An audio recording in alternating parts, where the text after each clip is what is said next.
Just as she disappears, a bandit rushes out towards him. He is perplexed about whether he should run, but decides to stay and fight, because Lady Roxy trusted him with the spot.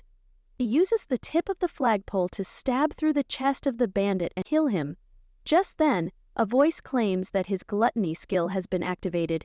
Appraisal and mind reading have been added to his skills. Lady Roxy returns to check up on Fate, and he is able to hear her thoughts. She thanks him and offers him an opportunity to work at the House of Heart. He accepts the offer. Later that night, he wonders what his powers mean. The next day, he decides to take his 2 silver coins to purchase a sword, but is told that for 2 silver, he can only select from the scrap swords. He inspects them and utilizes his appraisal abilities. He comes across a sword that speaks to him. The sword introduces itself as Greed and claims they are similar, convincing him to buy it.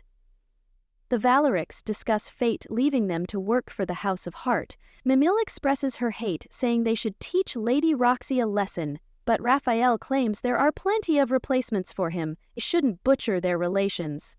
Mimile also questions him about his research. He claims to be researching to obtain an immortal body. Fate wanders with his sword out in the wilderness. Just then, a goblin attempts to attack him, but he uses his sword to slash through and kill the goblin. Fate's gluttony skill is activated. He has an increase in stats and a boost in strength. Fate turns over to see many more hefty and armed goblins.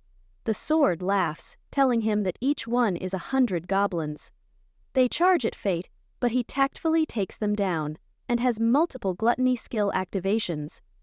The sword brings it to his notice that he isn't hungry, as he reflects on his skill increase. The sword explains that the gluttony skills devour status in exchange for skills. That's why he doesn't gain experience, and he stays on level 1. The sword tells him they are the same kind, instructs him to keep anyone from finding out his powers, as gluttony is a skill that violates God's principles.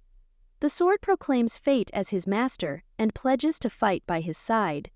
The sword tells Fate to collect the goblin ears and exchange them for coins. Fate decides to use the coins to get a good meal, but the sword insists he spends them to bring him back into shape.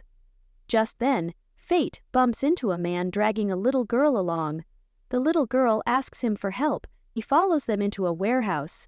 He sees the man terrorize the little girl, threaten to sell her as a slave to the Holy Knights. Fate watches from hiding, infuriated, as he comes up with a plan to save